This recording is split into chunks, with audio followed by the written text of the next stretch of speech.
Right, so hello and welcome back to Books and Things, and welcome to another video. And today we're going to be talking about The Mystery of Edwin Drood by Charles Dickens.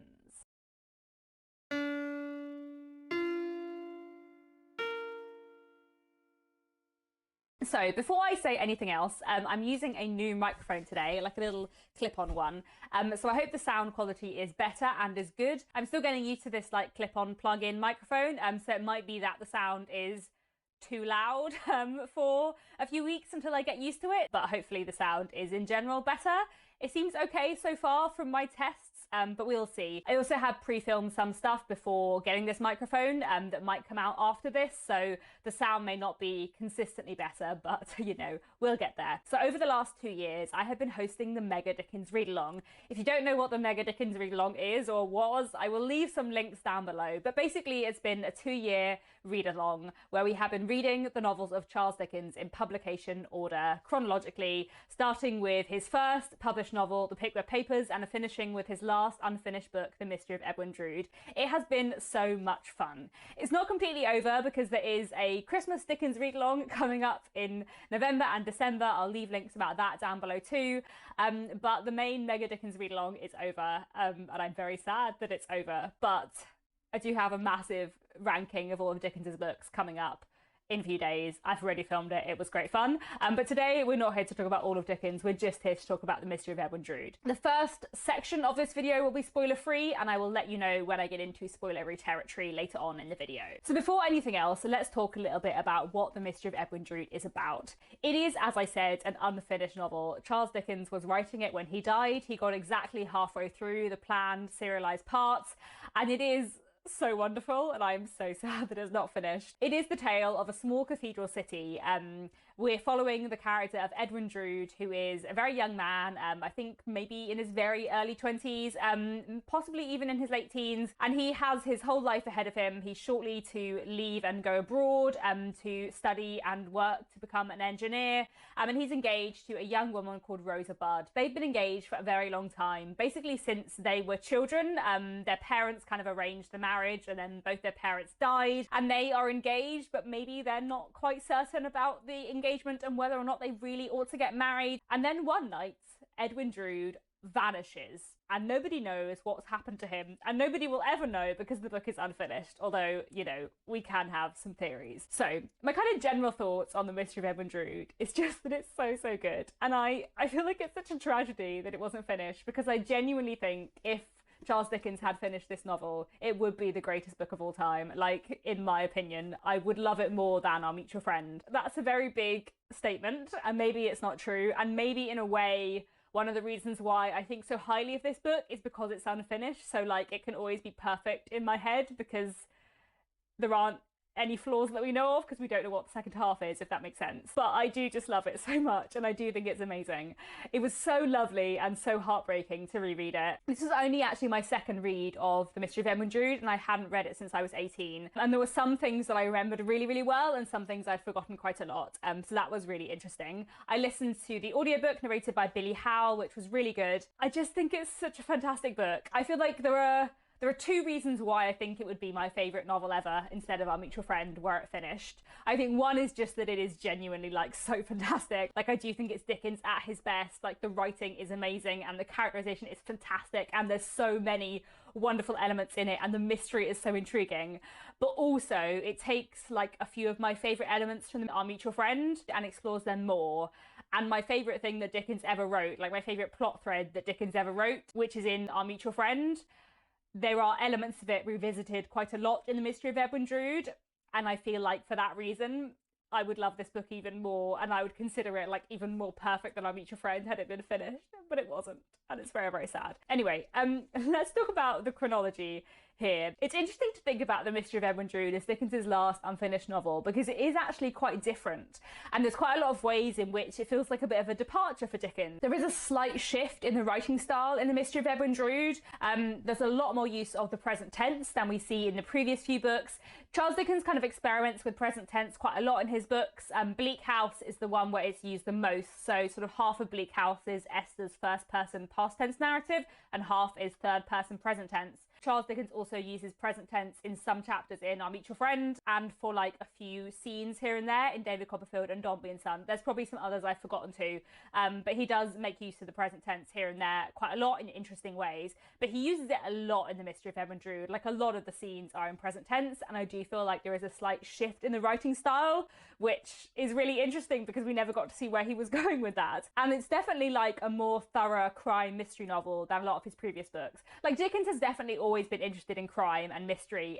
You know, look at a novel like Bleak House, and the same could be said of Our Mutual Friend too, and Hard Times. There's kind of an important crime element, and obviously Great Expectations, you know, there's a lot of crime going on in there. Like, crime and mysteries surrounding crime was obviously like a big interest for Dickens, but it does feel like in The Mystery of Edwin Drood it was going to be a much more central element to the book, and the mystery and the potential crime was going to lead us through the narrative much more. It's very hard to know whether or not that's true, because like, for all we know, the next chapter in the novel that Dickens didn't write was going to be like about Edwin Drood revealing himself and he wasn't really dead. There are quite a few of Dickens's novels where he has a reveal sort of at the halfway mark or just after the halfway mark that in another novel, or in a modern novel certainly, you might expect to be nearer the end. Like, that's quite a common thing in Victorian literature, because pacing, because of serialization, just works slightly differently.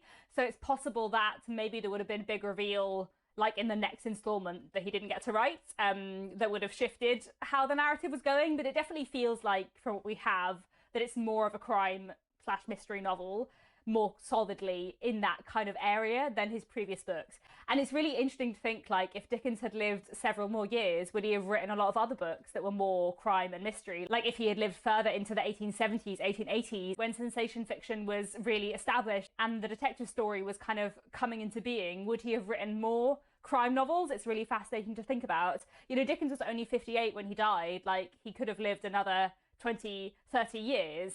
And think of all the amazing novels we would have had. It's very sad. Anyway, I also feel like The Mystery of Edwin Drood is quite a bit of a departure in terms of setting. So it's set in Cloisterham, this fictional cathedral city, which is probably, by which I mean like almost certainly, based on Rochester, where Dickens lived. And there are sections that take place in London, and obviously it's difficult to know without the second half of the novel what the London to Cloisterham ratio would have been. But it's quite interesting that we have quite large sections in this cathedral city, which is quite a different setting for Dickens. It makes me think of Barchester in Anthony Trollope's Barsetshire Chronicles, so that's kind of interesting too. But I also think it's kind of interesting to look in The Mystery of Edwin Drood for the elements that do lead on from previous books. There are some elements that remind me of Bleak House, especially the kind of mystery elements, I guess. And there are also quite a few elements that remind me of Our Mutual Friend. John Jasper feels to me like a revisiting of Bradley Headstone, and Rosa feels in a way like a revisiting of Bella Wilfer. And definitely her like long-standing uncomfortable engagement with Edwin Drood kind of formed in infancy, and then Edwin disappears. That feels a bit similar to the setup between Bella Wilfer and John Harmon at the beginning of Our Mutual Friend, where she has been kind of willed away to this man who she's never met. She's meant to be marrying this man that she's never met, and then he's found drowned. It definitely feels like the Edwin-Rosa relationship and setup is kind of harking back to Bella Wilfer and John Harmon in a kind of interesting way. I also feel like it's really interesting to think about it as his last unfinished work, because I do really feel like it is a culmination of everything that went before. Like, I know I said that with Our Mutual Friend, but both Our Mutual Friend and The Mystery of Edwin Drood, I feel like Dickens's characterization and his writing is absolutely at its best, and the themes as well are so fascinating, and I just think it's so good, and I'm so sad that Dickens didn't finish it. It would have been amazing. Okay, so let's talk a bit about the plot. Obviously, it's really hard to talk about the plot of an unfinished novel. I feel like what we have of the plot is fantastic. Like, it feels like it was going to be a really, really great plot, but obviously, who can say? Maybe the ending would have been incredibly unsatisfying, and therefore I can believe that The Mystery of Edwin Drood is perfect, but maybe it wasn't. But there are so many great elements of the plot, like Edwin's disappearance, of course, the kind of exploration of opium addiction and opium dens, John Jasper's intense love of Rosa, the role the landless siblings play in everything, the mystery of Dick Datchery, like, who the hell is he? Like, there are so many interesting plot elements, and although I feel like we can't judge it because we don't have it in full, I feel like it was going to be amazing. Like, I feel like it was going to be really, really, really good. I also want to talk a bit about the atmosphere and the setting, because I feel like it's a hugely atmospheric novel. Like, Cloisterham is a really interesting setting, as I said, the cathedral city and this kind of slightly different small town feel, but also like the spookiness of the cathedral and the graveyard. And then the scenes that take place in the opium dens as well are really atmospheric. Like, I just feel like there's a lot of really, really hugely atmospheric bits in The Mystery of Edwin Drood. I feel like the characterization in The Mystery of Edwin Drood is fantastic. Let's start off with my favourite character in this book, and that is Mr. Grewgious. Now, I said in my video on Our Mutual Friend like a few days ago that my favourite characters in all of Dickens were Jenny Wren, Lizzie Hexam and Bradley Headstone, and that is kind of true, but my other favourite character is Mr. Grewgious, and I just think Mr. Grewgious is amazing. And I feel like him and Jenny Wren are like my two favourite of the like eccentric, slightly comic but also slightly serious characters. Like, I feel like Dickens is really great at creating these characters who are like slightly pushed to the extreme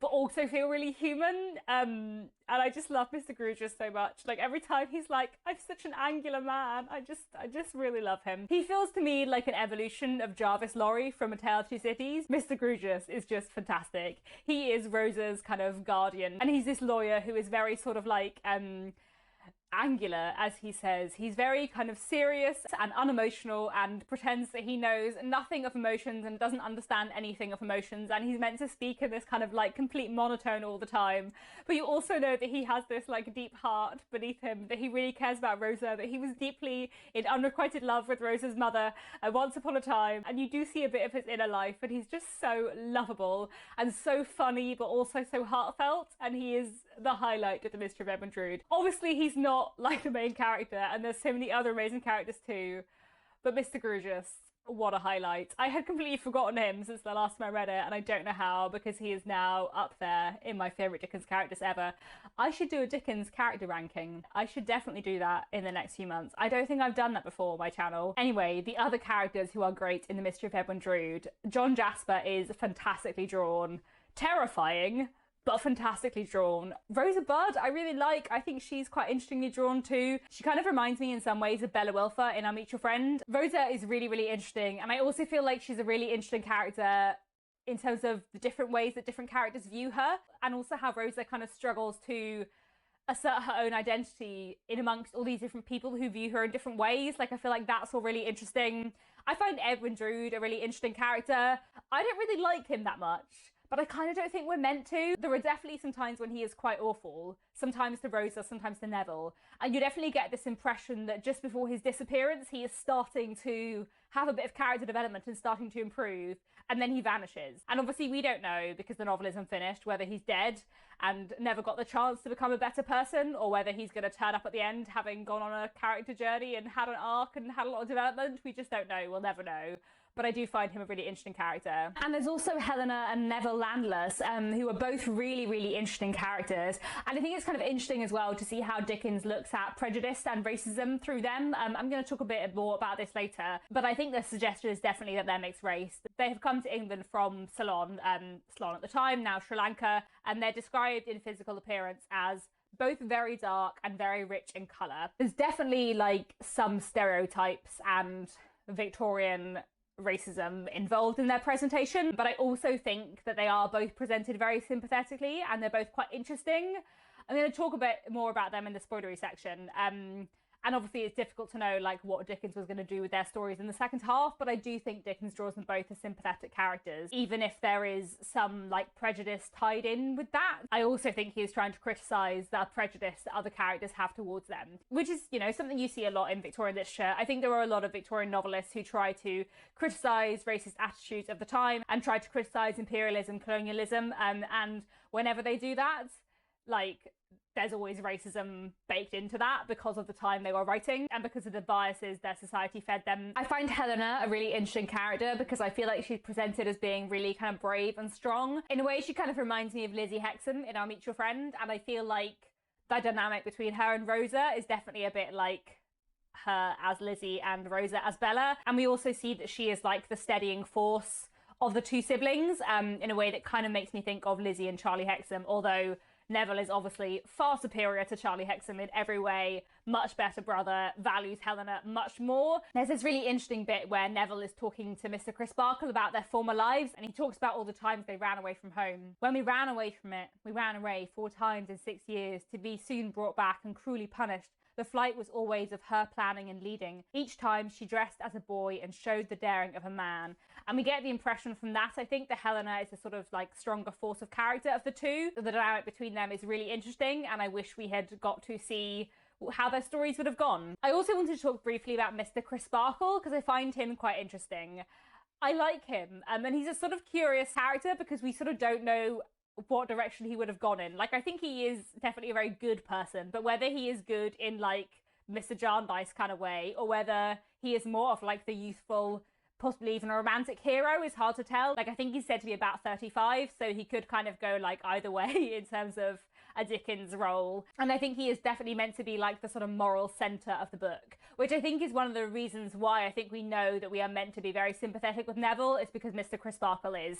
And Mr. Crisparkle is like the moral heart of the book. He is the good one. We kind of know that the people Mr. Crisparkle trusts are good, and the people he doesn't trust are probably bad. I'm also very curious about Dick Datchery, who obviously we just don't know anything about.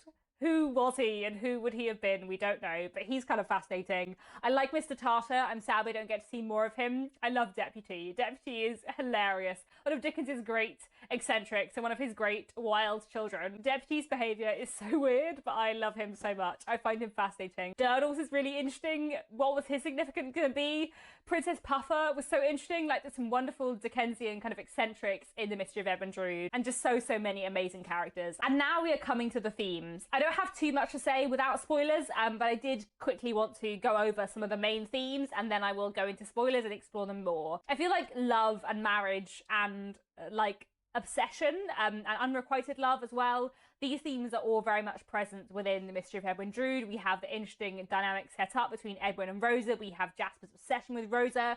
We have a lot of unrequited love stories, some of which are nicer than others. And there's a lot about kind of gender power dynamics within all that stuff, which I think is really interesting. We also have opium and addiction explored in this novel, which is really interesting and something you don't see in that many Victorian novels. We also have the themes of like deception, duplicity, and disguise. And obviously we just don't know where these themes were going, but there's a lot of interest here. You know, Jasper's sort of dual nature, the hypocrisy of a character like Mr. Thomas Sapsea, and potentially other characters who are in disguise or deceiving in some way. And then, like I've already mentioned, the theme of kind of race and racism. Neville and Helena and the prejudice that especially Neville faces is a really interesting element within The Mystery of Edwin Drood. I think that's all I can actually say without spoilers. So I'm going to go into the spoilery section here and talk about The Mystery of Edwin Drood. Obviously, like, to what extent I can give spoilers to an unfinished book is complicated, but I'm going to talk about some things that happen in the latter half of the book that we have. Within this section, I'm also going to spoil I'll Meet Your Friend a bit. There's a few things I want to say about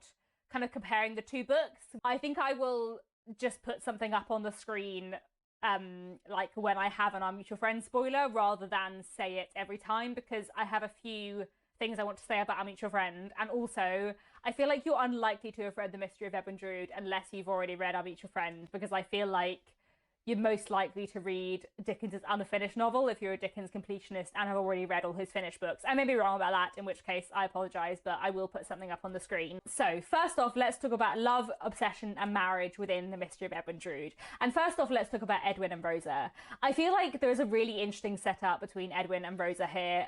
You know, like I said, I think there are echoes of Our Mutual Friend and the kind of setup between Bella Wilfer and John Harmon, and we get this kind of really complex relationship between Rosa and Edwin Drood, where in a way I think they dislike each other so much because they have been forced upon each other. Like, actually they don't hate each other, it's just that they're not in love, they don't get on that well, they're not well suited, but their parents kind of last wish was to see them married, so they've always kind of assumed that they will be married and always kind of accepted that, though not been happy with that. And I feel like especially dislike Edwin Drood's very patronising, dismissive attitude towards Rosa, and the way he very much takes her for granted and doesn't really think very seriously about their relationship. Obviously this does change over time, and within the novel they decide to part, and both kind of like each other the better for having decided to part. But I think there are some really great moments within that arc. Edwin calls Rosa Pussy as a pet name in a way that like always feels super patronising and weird. And there's a bit where Mr. Grugis and Edwin are talking that I just absolutely love. "I have lately been down yonder," said Mr. Grugis, rearranging his skirts, "and that was what I referred to when I said I could tell you are expected." "Indeed, sir. Yes, I knew that Pussy was looking out for me." "Do you keep a cat down there?" asked Mr. Grugis. Edwin coloured a little as he explained. "I call Rosa Pussy." "Oh, really?" said Mr. Grugis, smoothing down his head. "That's very affable." Edwin glanced at his face, uncertain whether or no he seriously objected to the appellation, but Edwin might as well have glanced at the face of a clock. "A pet name, sir," he explained again.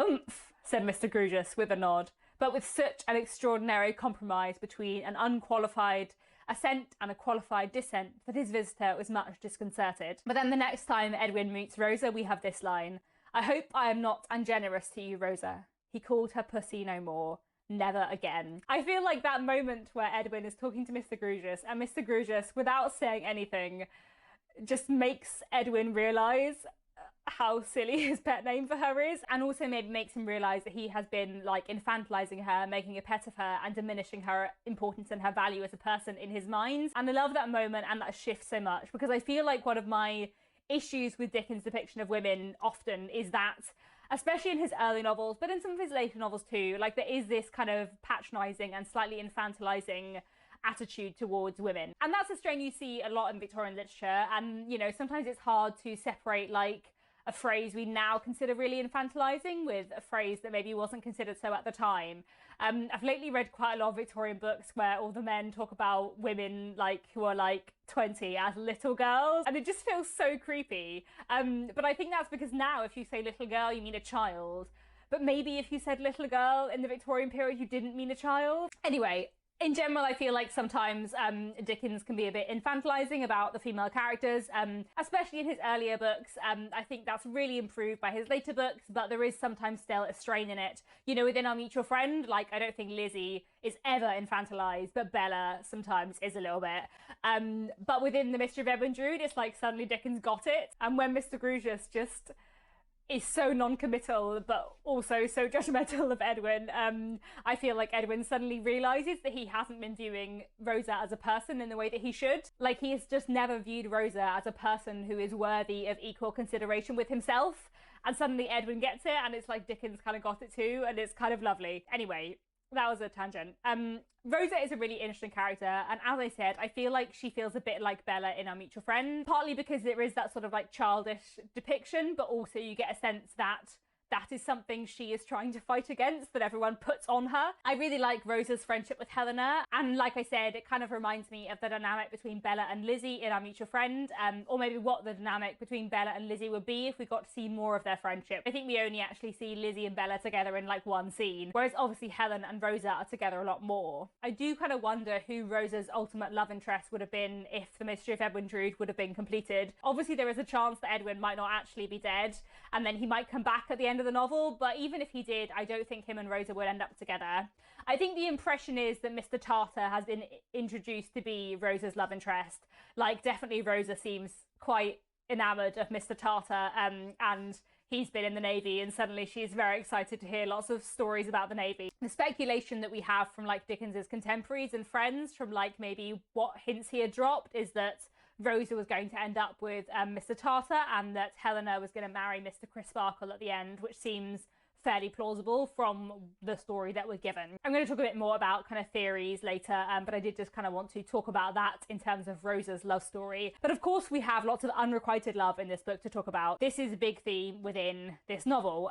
We have two men who are in unrequited love with Rosa, Jasper and Neville, in quite different ways, and we also have Mr. Grugis, who we know was in unrequited love with Rosa's mother long ago, and this is part of the reason why he kind of feels even more protective over Rosa in this really like lovely way. I feel like Jasper's obsessive pursuit of Rosa is so well written. Obviously, it reminds me hugely of Bradley Headstone's pursual of Lizzie Hexam in Our Mutual Friend. There is no doubt that there are similarities between these two plot threads, and that John Jasper is kind of a further development of Bradley Headstone. And I think one of the reasons why I love The Mystery of Edwin Drood so much is because I think that the Bradley Headstone, Lizzie Hexam, like, whole plot line in Our Mutual Friend is just some of the best stuff Dickens ever wrote. And I feel like his depiction of Bradley Headstone is just so fantastically drawn.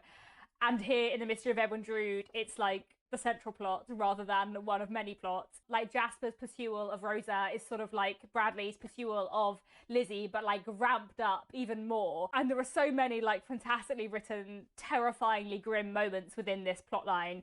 I want to read you a little bit that Rosa says about Jasper's behaviour towards her, which I think is so well written and so sinister and feels so believable as well. He has made a slave of me with his looks. He has forced me to understand him without his saying a word, and he has forced me to keep silent without his uttering a threat. When I play, he never moves his eyes from my hands. When I sing, he never moves his eyes from my lips. When he corrects me and strikes a note or a chord or plays a passage, he himself is in the sounds, whispering that he perceives me as a lover and commanding me to keep his secret. I avoid his eyes, but he forces me to see them without looking at them.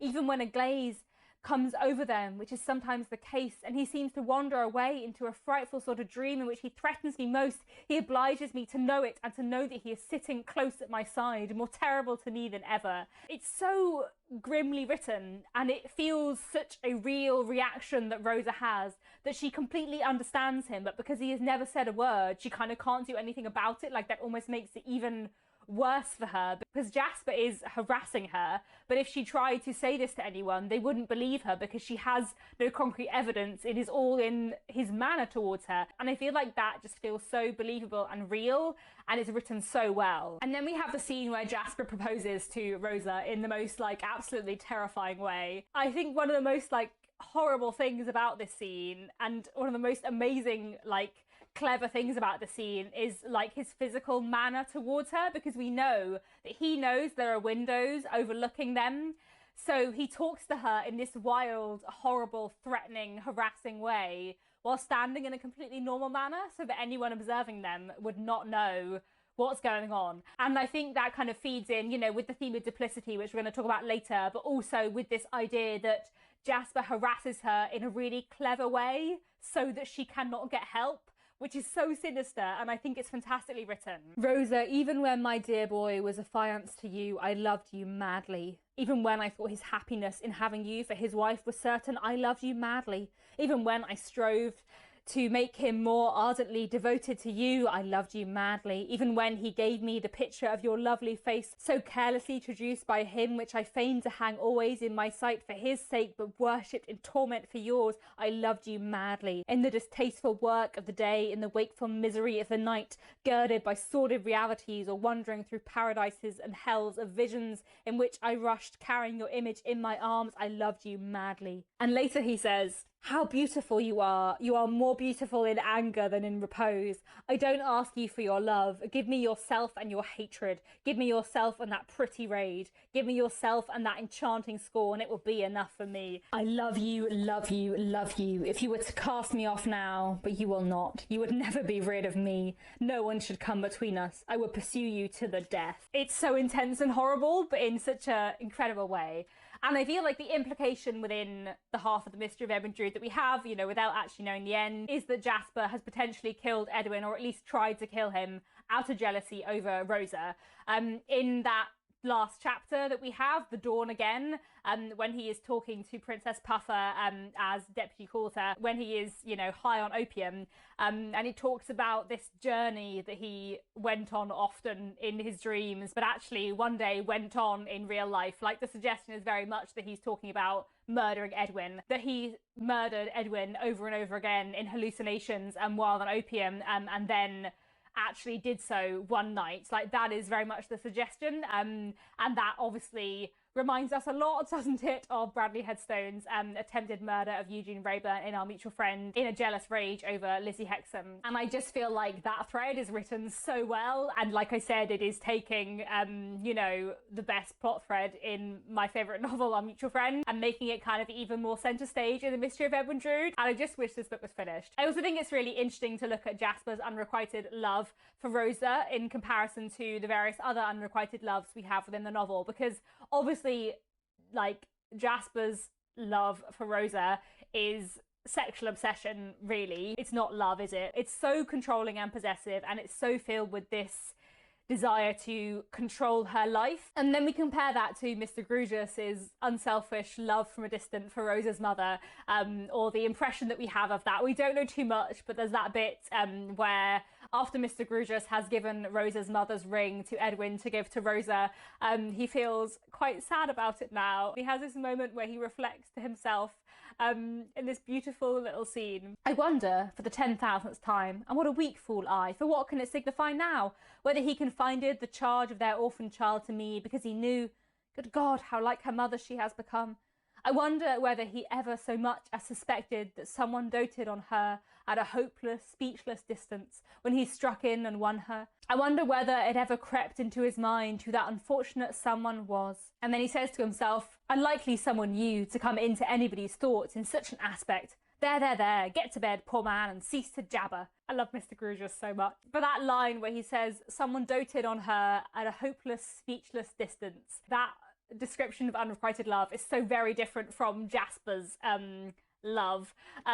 That's kind of a really interesting comparison. And then of course we have Neville's passion for Rosa, which I think is more of the speechless, hopeless kind, though possibly in a slightly more passionate way than you could ever imagine Mr. Grewgious loving anyone. Though I think he'd be very passionate in his heart, he just wouldn't express it. As I said, love Mr. Grewgious. We know that Neville is really struck with Rosa, and one of the reasons why he dislikes Edwin Drood and quarrels with Edwin Drood early on is because he doesn't think that Edwin thinks highly enough of Rosa, which, you know, is true. I think we can all agree about that. And it's really interesting to look at Neville's passion for Rosa in comparison to Jasper's and in comparison to Mr. Grewgious's unrequited love for Rosa's mother in the past, because Neville does seem to have this kind of passionate love for and admiration of Rosa, but also he never pursues Rosa in the way that Jasper does, and he indeed seems to shrink from meeting her. This is what he says to Mr. Crisparkle about his feelings. I admire Miss Budd, sir, so very much that I cannot bear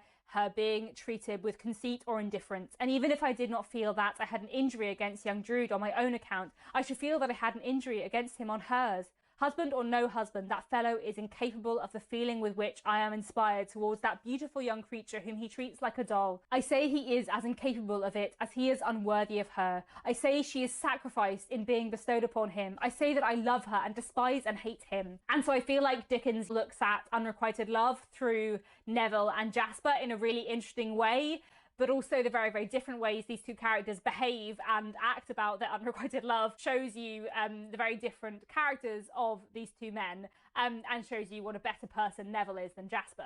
And I feel like tied in with all these themes of unrequited love are sort of themes to do with gender and gender power dynamics. You know, there's a lot about gender power dynamics bound up in Rosa's fear of Jasper. You know, the fact that we know that he has been harassing her for months in a manner that she is not able to tell anyone about because she doesn't have the proof, the kind of gender power play within that, and the very possessive nature of his feeling towards her, like all of that is tied up with gender power dynamics. And you know, immediately after Jasper declares himself to Rosa, she runs away, but also we can see within the novel what a massive step it is for her to run away. As a young lady at this point in time, dependent on others, to run away on her own and to travel on her own is like a massive step.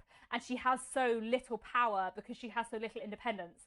And actually she goes to Mr. Grewgious and it's all kind of okay. But the fact that Jasper basically feels he can torment and threaten her without any consequences because of the gender roles and power dynamics of the time, like, is really key here, I think. I want to talk a bit about opium and addiction, because that's obviously a really interesting theme in the Mystery of Edwin Drood. We've seen a little bit about addiction before in Dickens's work, but not very much. The main novel that deals with addiction is The Old Curiosity Shop, in which Nell's grandfather is addicted to gambling. And we do see a little bit about alcoholism in Our Mutual Friend with Jenny Wren's father. But obviously addiction is a massive theme in the Mystery of Edwin Drood. We have both Jasper and Princess Puffer, for want of a better name. That's what Deputy calls her. We don't know her name. Jasper's opium dealer, I guess, it would be another way to refer to her. But we see how both of them are affected by the opium addiction. We see that Princess Puffer has, you know, a lot of physical health problems because of her addiction to opium. And whether Jasper has been driven to the evil deeds he's probably done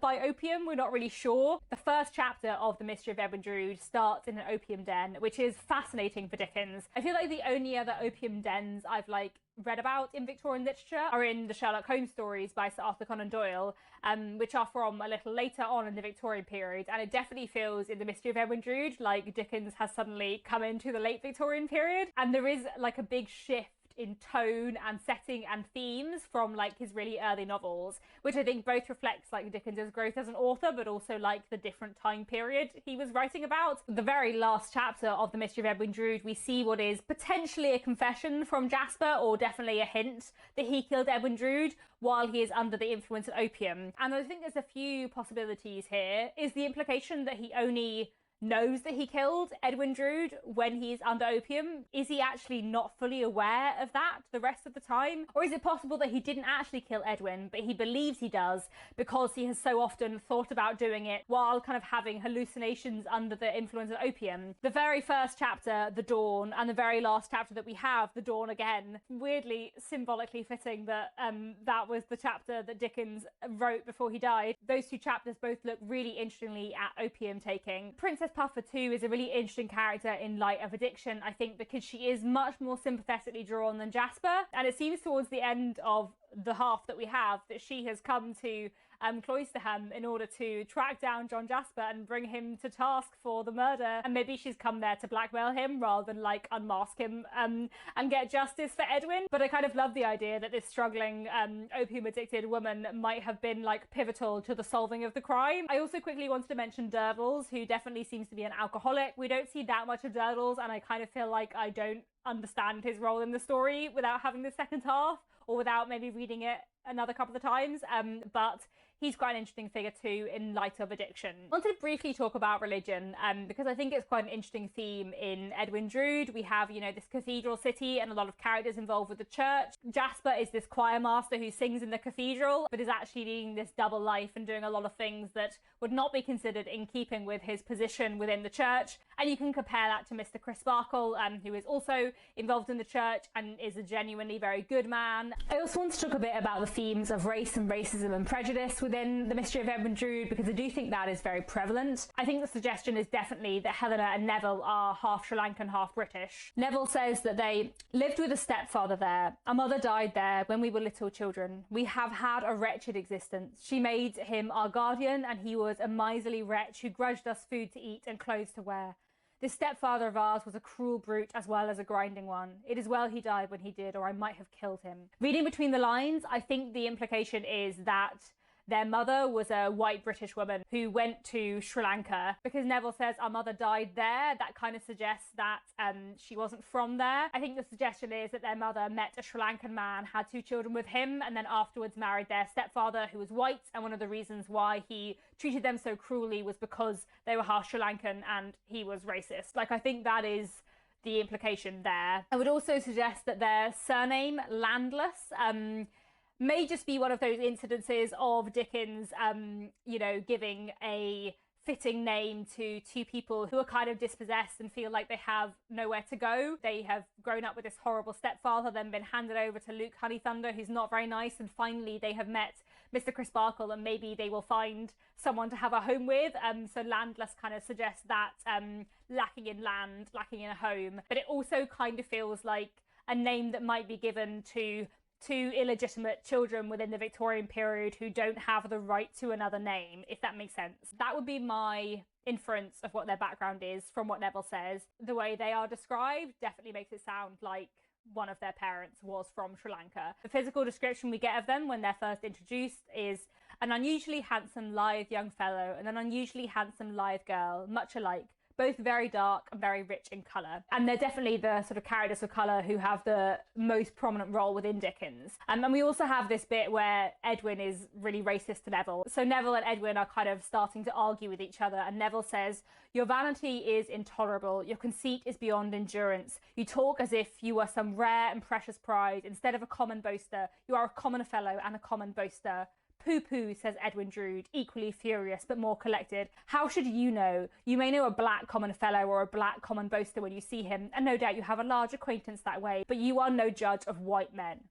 The insulting allusion to his dark skin infuriates Neville to that violent degree that he flings the dregs of his wine at Edwin Drood and is in the act of flinging the goblet after it when his arm is caught in the nick of time by Jasper. Before I unpack this speech further, I do think it's worth saying that the connotations and uses of the word black have slightly shifted over time. Within the Victorian context, the word black was used for South Asian people as well, in a way that it wouldn't be today. Basically, what Edwin is saying to Neville here is that he doesn't think that Neville's opinion counts for anything because Neville isn't white. That's what is going on here in a nutshell. And I think this interaction is really interesting because I think Dickens is critical of Edwin here. Like, I think Dickens and the reader are meant to be on Neville's side, not on Edwin's. And this is like the most explicitly racist that anyone is to Neville in the whole book. But after Edwin's disappearance, the way that Neville is immediately suspected and how keen people are to suspect Neville is really bound up in the prejudice and intolerance present within Victorian society. You know, we know that there is a lot of gossip going round in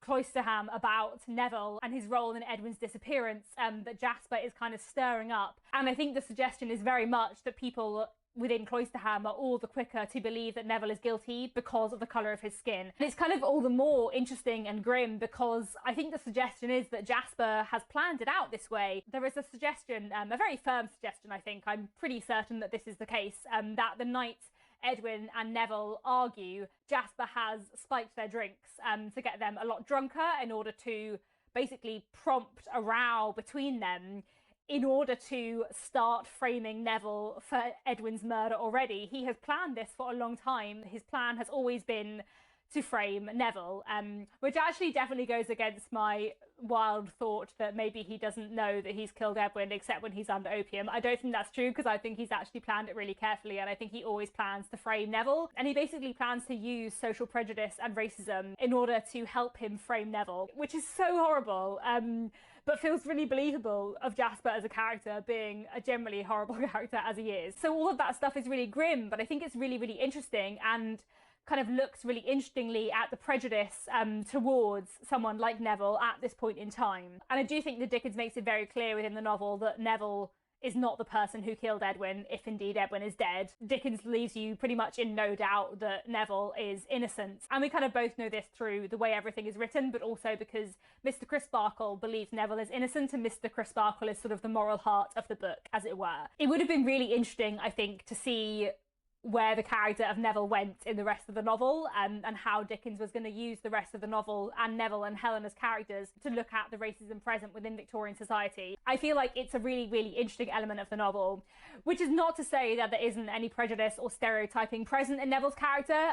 I think especially in the idea of him having like a wild temper. A lot of that is bound up with Victorian stereotypes about South Asian people, and kind of actually, to be honest, about anyone who isn't British. Within the Victorian period, there are so many different stereotypes of so many different people from so many different places, and so many of them revolve around basically the idea that no one is civilized but the British, which is grim. The whole British Empire was obviously like founded on ideas of racial and cultural superiority, which are abhorrent, and you can see how that seeps into a lot of different prejudices within the Victorian period. Anyway, although I do think there is a lot of stereotyping present within the presentation of Neville's character, there is no doubt that he is presented as a much better man than many other characters. And although Neville has this kind of wild temper, actually there's kind of no doubt within the novel that a man like Neville who can't control his temper is much less dangerous than a man like John Jasper who can control his temper when he wants to and can keep it completely hidden. Yes, Neville gets angry really easily, but also Neville's emotions are there for everyone to see, and therefore he's much less dangerous than someone duplicitous like John Jasper. And Neville is definitely presented really, really sympathetically. And it's kind of really hard to know who like the main character or like the hero is of The Mystery of Edwin Drood, because we just don't know how the rest of it was going to go.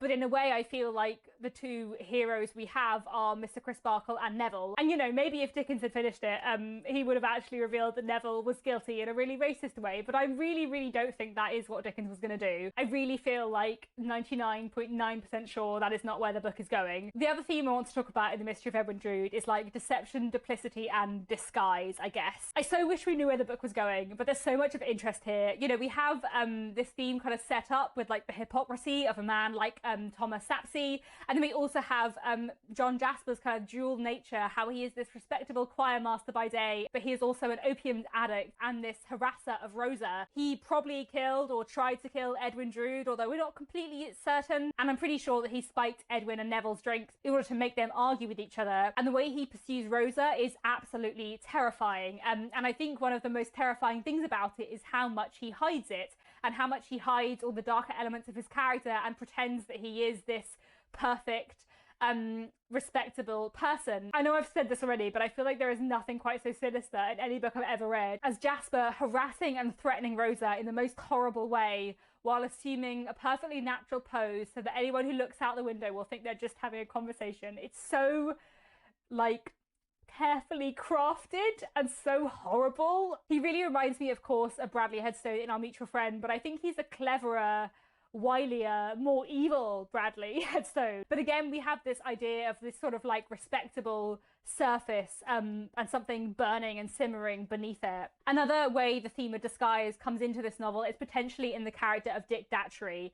He is so enigmatic and mysterious, and he's clearly in Cloistrom for a reason, but we never know what that reason is, of course, because the book is unfinished and it's tragic. We all know that, don't we? I've said it enough times. Goodness, this video is going to be long. Okay, so this is what we're told about Dick Datchery when he appears. At about this time, a stranger appeared in Cloistrom, a white-haired personage with black eyebrows. The gentleman's white head was unusually large, and his shock of white hair was unusually thick and ample. And there are a few, like, odd references to his hat. Let me explain what I mean. All this time, Mr. Datchery had walked with his hat under his arm and his white hair streaming. He had an odd momentary appearance upon him of having forgotten his hat when Mr. Sapsea now touched it, and he clapped his hand up to his head as if with some vague expectation of finding another hat upon it. So I think this little line about the hat, combined with the fact that his hair is white but his eyebrows are black, I think he's wearing a wig. And obviously, like, I know sometimes your hair goes grey before your eyebrows do, but I think the implication is that he's wearing a wig because he's in disguise. So there are a few possibilities, I think, here of who Mr. Dick Datchery is. He's definitely in a disguise, but I think he could either be a detective who's been maybe employed by Mr. Grugis and Mr. Crisparkle to find out really what happened to Edwin Drood, or to like keep an eye on John Jasper, something like that. We know that Dickens liked the figure of the detective. We've met Mr. Bucket in Bleak House, or he could be a character we've already met in disguise. So one theory is that he could be Mr. Bazard, Mr. Grugis, his clerk, again sent on a mission to kind of spy on Jasper. We know that Bazard is a playwright, which at this point in the Victorian period would possibly also imply that he might be an actor. Like, it was very, very common for playwrights to be actors. So I think the fact that he is a playwright probably would imply more strongly to the Victorians than it does to us that he's an actor. And his presence in Mr. Grugis' office does seem to kind of melt away around the time that Dick Datchery appears in Cloistrom. So that's one possibility. And there is also a theory that Dick Datchery could be Edwin Drood in disguise. This feels a lot less likely to me. But the Victorians were slightly obsessed with disguise, so it's very hard to say. And the Victorians seem to think that disguise was a lot more possible than I think we think now. Let me explain what I mean. I feel like there's a few Victorian novels where one character disguises himself as someone else, which doesn't feel very believable to a modern reader. And there's definitely like a lot about disguise in the Sherlock Holmes stories, for example. And in general, detectives in Victorian fiction are like often in disguise or really good at disguising themselves. And so I think an unlikely disguise is not impossible within The Mystery of Edwin Drood, because I think one, the Victorians, I think, had more patience for a slightly unbelievable disguised plotline, and also there is a bit of me that wonders whether it was just much easier to disguise yourself before electric light. If you were outside after dark or inside a house in the Victorian period, there would just have been a lot less light than there is now. People could see you less well in general. Maybe that's a very silly thought, but that did occur to me the other day when I was reading another Sherlock Holmes book and encountering someone in a disguise and being like, this feels very unbelievable. Anyway, I want to talk a bit more about the plot in spoilery terms. In general, I just think the plot is amazing, but there's also so much that we don't know. So,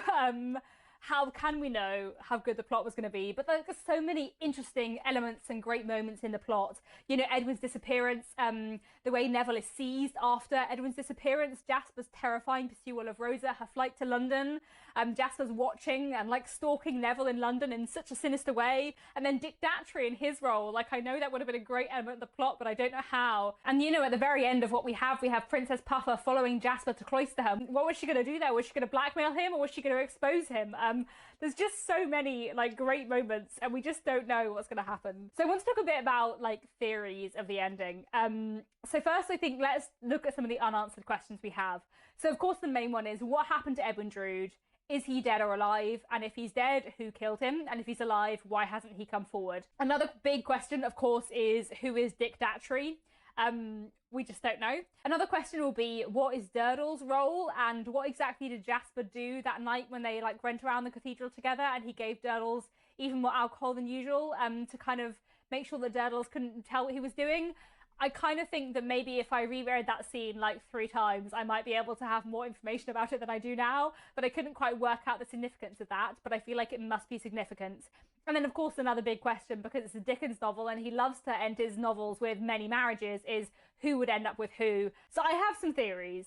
Of course I have some theories, and I thought it might be interesting to share them. Because it's Dickens, it would not be simple. Like, Dickens is just never simple in his twists. And that's one of the things I love about his books. Like, there's always complications. I feel like there would be something complicated going on here.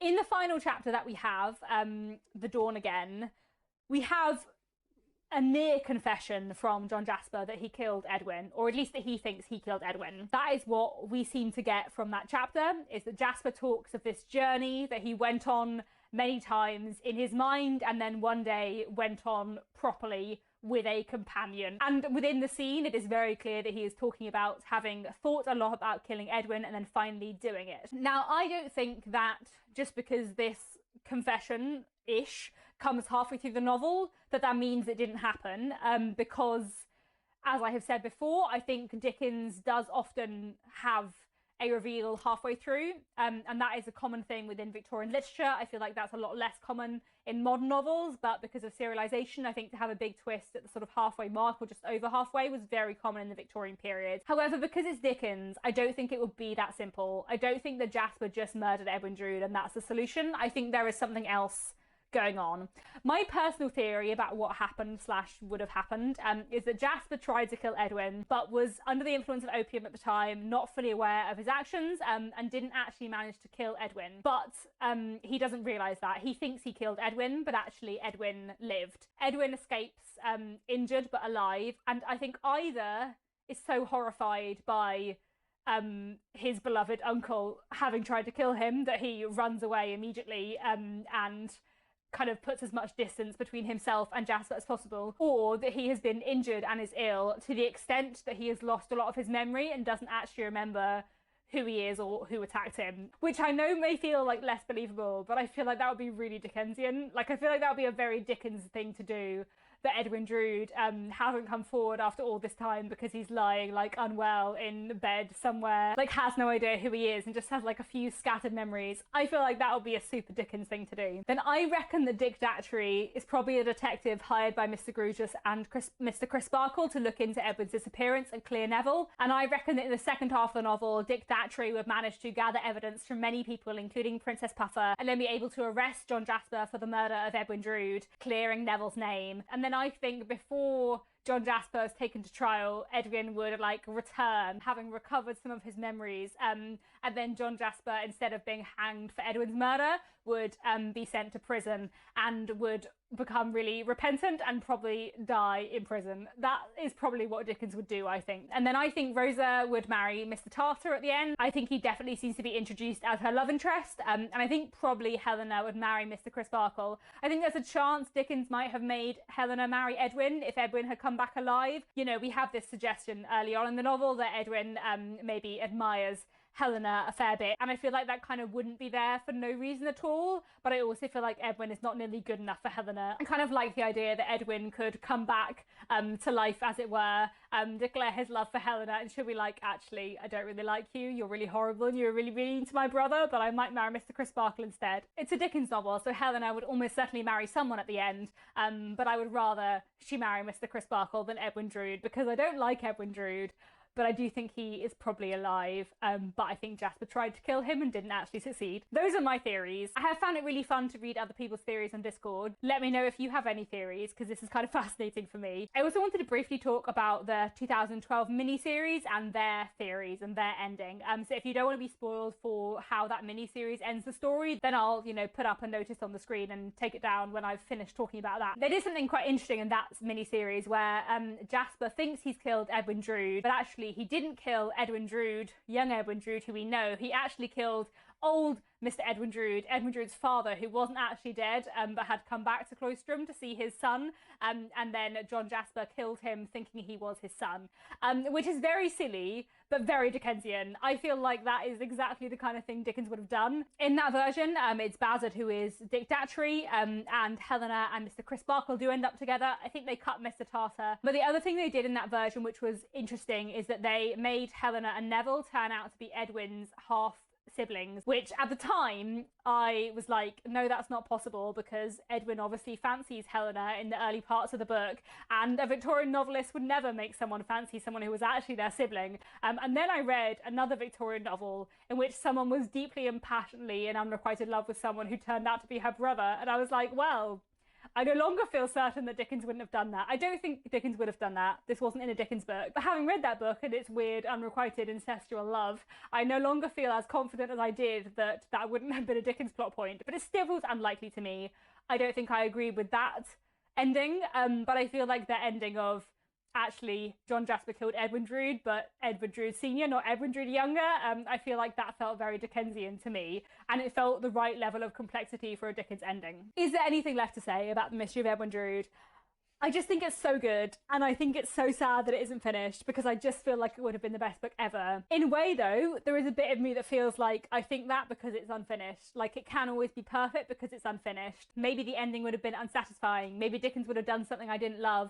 And maybe one of the reasons why I love this book so much and think so highly of it is because it can always be perfect in my mind because it isn't finished. But at the same time, I really wish it was finished because it would have been so good. At some point, I'd be interested to read some other books that interact with The Mystery of Edwin Drood. I'm not sure that I want to read a straight, like, finishing of The Mystery of Edwin Drood, because I think it would just not be Dickens, and therefore I wouldn't like it as much. But there are a few things I'd be interested in. I know there's a book called Drood by Dan Simmons, which is both like a novel about the last few years of Dickens's life, but also is kind of a retelling of The Mystery of Edwin Drood. I think that would be quite fun to read. And then the other thing I'd quite like to read is something called The Trial of John Jasper for the Murder of Edwin Drood, which is, I guess, a play would be the best way to describe it, from 1914, in which basically a bunch of authors and other people got together to host a mock trial of John Jasper, and the judge was G.K. Chesterton, and I just feel like that's such a weird and fun thing to do, and I kind of want to read that. That's on Gutenberg, so I want to read that at some point, and hear like all the different evidence that the characters give, because I feel like that'll be quite fun. And then the other thing that I would love to see at some point is there is a musical of The Mystery of Edwin Drood, and I've listened to quite a lot of the music and I really like it, but it's not performed very often. But if it was performed sometime, then I would love to see it. That has a really fun premise, because basically what they do is they have like 10 different alternate endings. Every single character has a like confession song where they confess why they killed Edwin Drood, and basically I think like at the interval the audience vote, and then they do whatever ending the audience vote for, which I think is really fun. So I'd be kind of interested to see that sometime. Maybe John Jasper just gets voted as the murderer every night, but you know, I think they add in lots of things to give you other suggestions of who might have killed Edwin Drood, but I feel like that's a really fun idea for an unfinished novel, to give it all its options. I feel like this is one of the longest videos I've ever made. In my head, I thought Our Mutual Friend would, you know, probably be the longest of my mega Dickens read-along reflections, but I feel like I had so much to say about The Mystery of Edwin Drood, partly because it's unfinished, so I have lots of theories, but also partly because I haven't read it since I was 18, so I haven't spoken about it on this channel before, and I just had so many thoughts to get out. While I can talk forever about Our Mutual Friend, I've spoken about it plenty on this channel before, but I've never really spoken about The Mystery of Edwin Drood before, and I had a lot to say. So I hope this video has been interesting and not too long. Do look out later this week for a massive ranking of all of Dickens's books, where I will be struggling to know where to place The Mystery of Edwin Drood and many other books. Thank you so much for watching this long and rambly video. Do let me know down in the comments, what do you think happened to Edwin Drood? And that's all for now. Thanks very much for watching, and I'll be back very soon with another bookish video.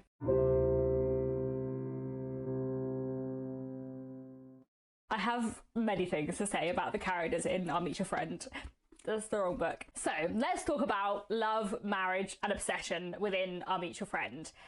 First, let's talk about Edwin and Rosa. That's not the right book. I keep saying Our Mutual Friend. I know that's not the book I'm talking about here.